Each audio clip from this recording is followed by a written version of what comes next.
Hello everyone, my name is Fahad.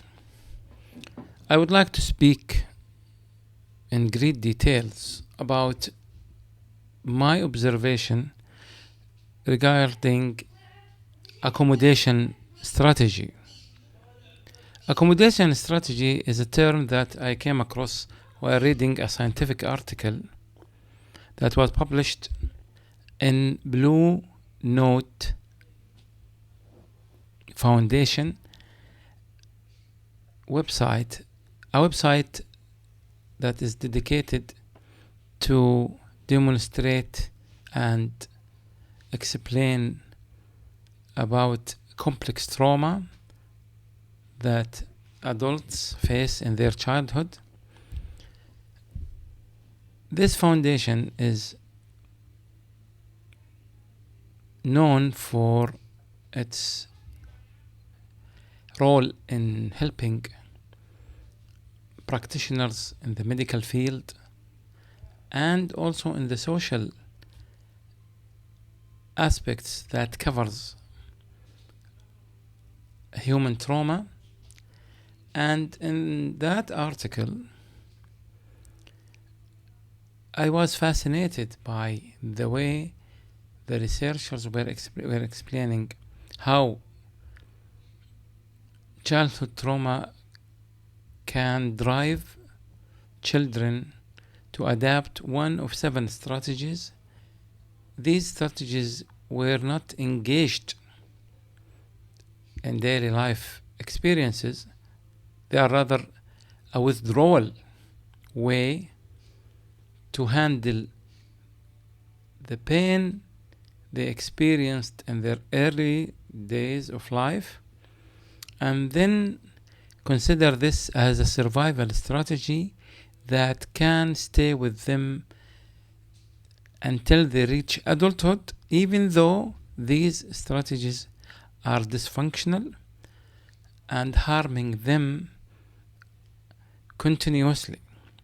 And I would like to emphasize that whatever I would say here is only reflecting my own understanding, and I encourage you to question it and confirm whether these observations are valid or not using the huge literature and research available online for free about childhood trauma and the best ways to handle.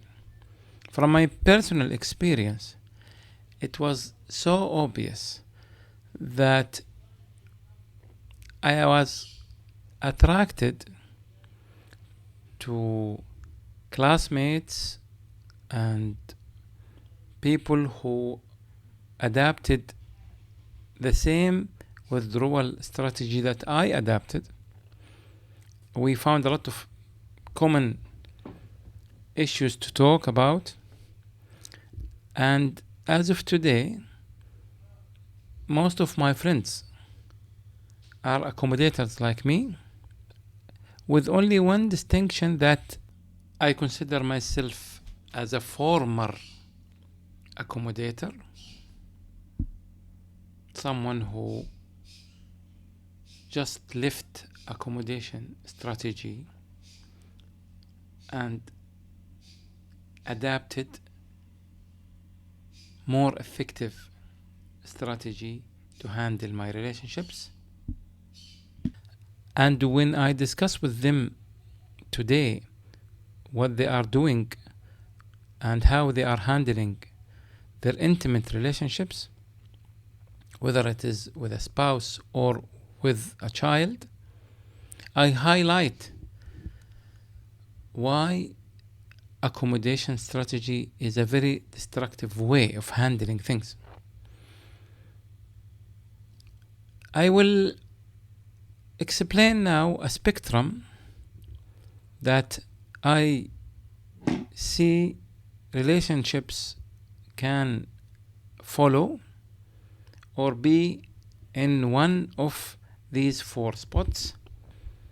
The first spot is neglecting, where I'm not working as a part of the relationship in meeting the other person's needs, or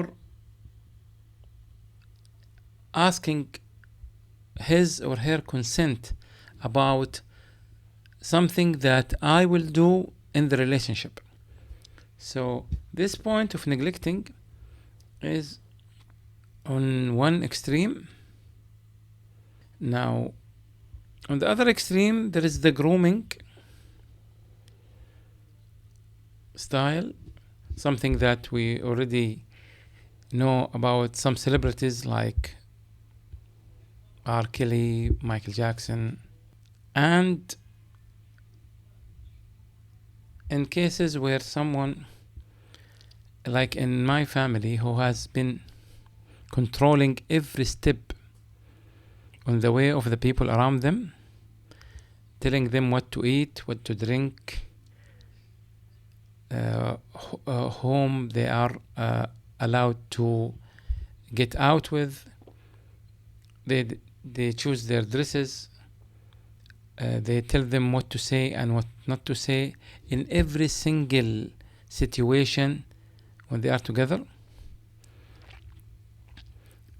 I want just to say that grooming is not necessarily a sexual relationship where the groom is just exploiting or using the other part as a sex object.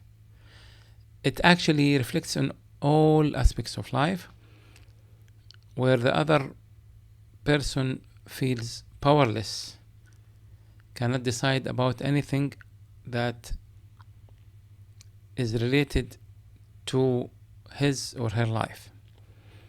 So between those two extremes, the neglecting and grooming, we have 2 points in the middle which deserves more attention, because those 2 extremes are easier to spot. However, what is confusing and deserves attention is to differentiate between the 2 points in the middle, the one that comes after neglecting and the one that comes before grooming. Those 2 points are caring and accommodating. And in my opinion, the accommodator needs to be aware that while his intentions or her intentions started as a caring person, being an accommodator is one step away from becoming a groom. And this is what makes this talk important for anyone who is an accommodator. Now, caring is a continuous and regular act of supporting someone based on the needs of that person. So for example, if the person I'm caring about is a child at 8 years of age, so I care by providing necessities of life, shelter, food, play, while I take care as a caregiver of decisions that are above 8 years old age of decision making. Like, for example, which school he would go to, or would he play outside in this park or that park, whether he would go to this club to play sport or that club. So my caring is reflected in the relationship through the needs of that person, and at that young age I would ask him or her about whether he would like to select this clothes to wear or this food to eat, because this is within the limitation of his age restrictions. Now, in caring, when this person becomes 14 years old, the needs of this person will change, and as a caregiver, I will adapt to these changes in the needs. I will ask him or her more about whether he would go to join, for example, a competition, whether this person is interested in a certain field of study, because now his brain is developed in a stage that allows him or her to think and decide about these things.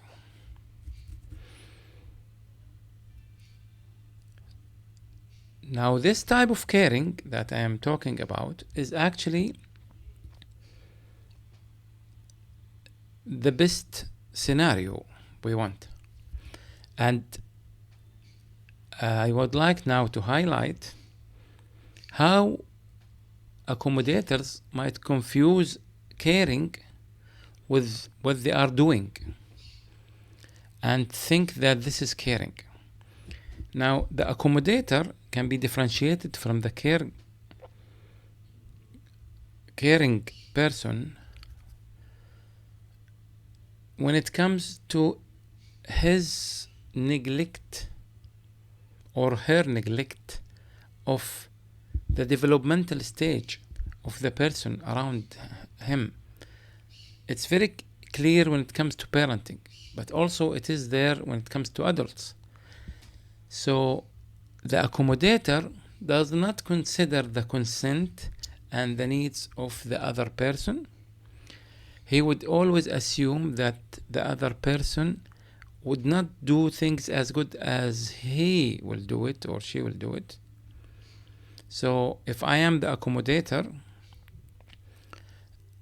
I have been practicing for a long time how to do things right, because I want to offer my services to others around me, because in accommodation mindset, this is my survival tool. This is the only way people will accept me, will respect me, will agree to stay with me. This is the problem that adult survivors of childhood abuse find it very hard to realize and change. Because in the caring status, I connect and get closer to someone because the relationship will make my life better, but I'm already satisfied with my life before that relationship. While in the accommodation phase, I am in a desperate need of my partner, of my children to survive.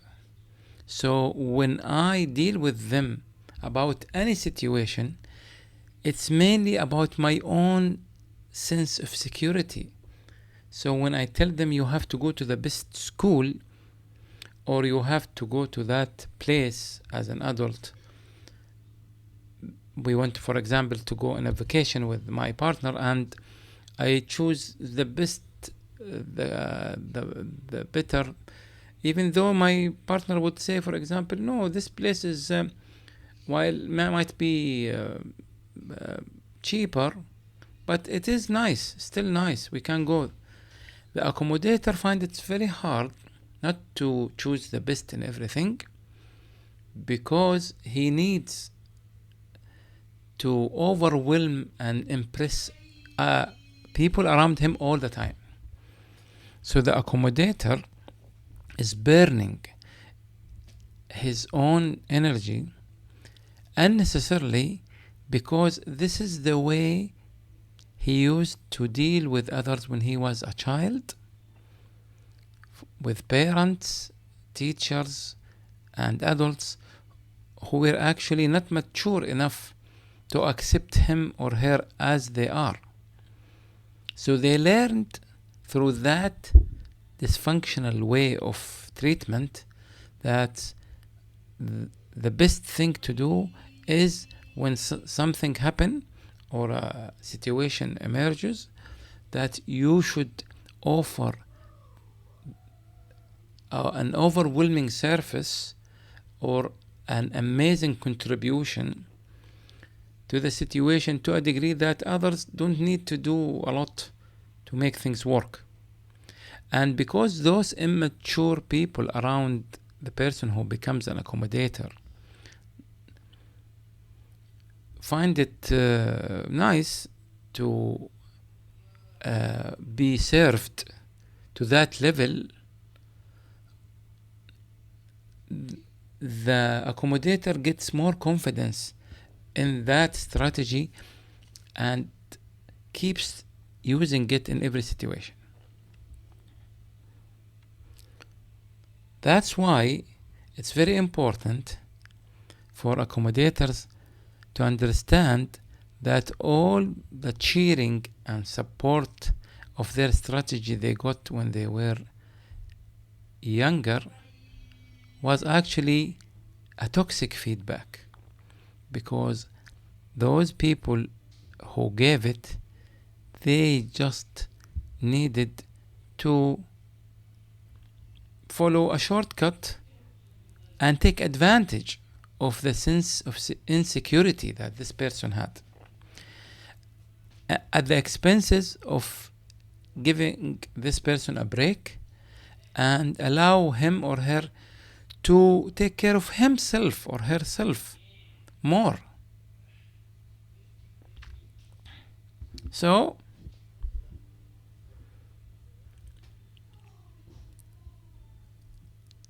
dear accommodators,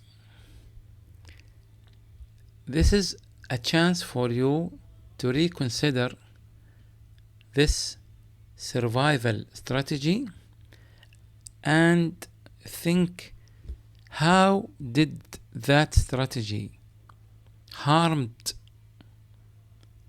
your energy and made you becoming super cruel to yourself, to your health, to your time, to your small pleasures that are threatened all the time by a request from someone who is close to you, and make you stop doing everything for the sake of getting his or her approval. It's very difficult to expect an accommodator to let go of something that gave him or her a reputation in the small community that they live in. And this is something that needs to be addressed. If I ask today an accommodator to let go and do only 60% of what he or she is doing now to serve people around him or her, this person will be threatened to feel idle, will be threatened to be cruel to others, will be threatened to hurt other people's feelings who actually started to rely on him completely. So, in my experience, it's easier to start with listing the things that were unnecessarily given to others while preventing me from growing and being happy and exercising simple pleasures without feeling guilty. I did that when I started to work on my accommodation strategy. And then I started to realize how much pain I was causing myself and how many years has passed without noticing, especially during my youth, that I have spent a lot of energy and time and attention to things that could be done with much less. But for me, it was a survival tool, so I was not able to compromise it. This actually put me in a state of isolation, because the confusion that this list created in my mind has just made it very clear later with isolation that it is important now to reduce services that I kept giving to those around me to the level that actually still keep them benefit, but not to the degree that harms me. Then I suggest that the accommodator start listing the things that the other people around him were deprived from learning because of his accommodation. So, for example, if I'm a good driver and I have a partner, I would see that my partner did not become as skilled in driving as me because I used to drive all the time.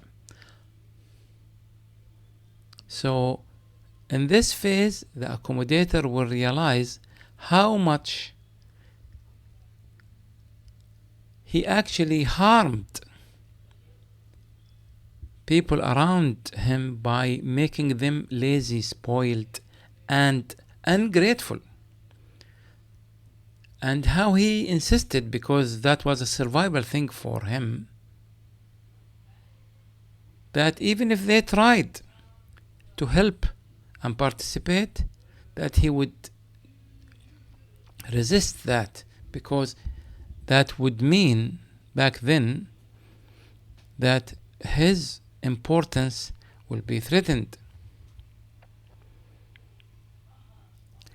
If the accommodator realized that part, it will join with the first part of depriving himself from giving himself more time to take care of his health and enjoying life more with the simple pleasures that only make him happy. This combination can be a very good strategy to replace the accommodation strategy, and gradually accommodators will realize that accommodation belongs to the past, and as adults today, they don't need to adapt this strategy anymore. Thank you for listening, and goodbye.